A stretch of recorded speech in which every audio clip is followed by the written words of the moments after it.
ಈ ಭೂಮಿ ಮೇಲೆ ನಾವೆಲ್ಲ ಪಾತ್ರಧಾರಿಗಳಷ್ಟೇ. ವಿಧಿಯಾಟದ ಎದುರು ನಮ್ದೇನು ನಡೆಯಲ್ಲ. ಮೊಂಡೆ ಪದವಿನಲ್ಲಿರುವ ಸುಂದರ ಸಂಸಾರವೊಂದರಲ್ಲಿ ಅದಾಗ್ಲೇ ವಿಧಿ ತನ್ನ ಕ್ರೂರ ಆಟವನ್ನ ಆಡಿ ಮುಗಿಸಿಯಾಗಿತ್ತು.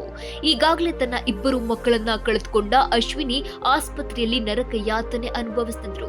ದುರಂತದಲ್ಲಿ ಗಂಭೀರವಾಗಿ ಗಾಯಗೊಂಡಿದ್ದ ಅಶ್ವಿನಿ ತನ್ನ ಇಬ್ಬರು ಮಕ್ಕಳು, 2 ಕಾಲುಗಳನ್ನ ಕಳೆದುಕೊಂಡು ನರಳಾಡ್ತಿದ್ದಾಳೆ.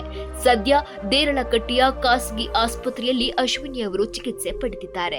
ಅವಶೇಷದಡಿ ಸಿಲುಕಿದ್ದ ಅಶ್ವಿನಿ ತಮ್ಮ ಮಕ್ಕಳ ಜೀವ ಉಳಿಸಲು ಮಧ್ಯಾಹ್ನ 1:30 ಗಂಟೆವರೆಗೂ ಹೋರಾಡಿದ್ರು. ಅವಶೇಷದಿಂದ ಹೊರಬಂದಾಗ್ಲೂ ಅವರು ಕೇಳಿದ್ದು ಮಕ್ಕಳಿಲ್ಲಿ ಅಂತ.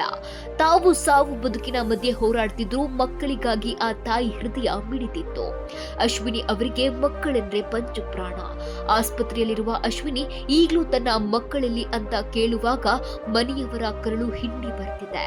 ಇದುವರೆಗೂ ಅಶ್ವಿನಿ ಅವರಿಗೆ ತನ್ನ ಮಕ್ಕಳು ಬದುಕಿಲ್ಲ ಅನ್ನೋದೇ ಗೊತ್ತಿಲ್ಲ.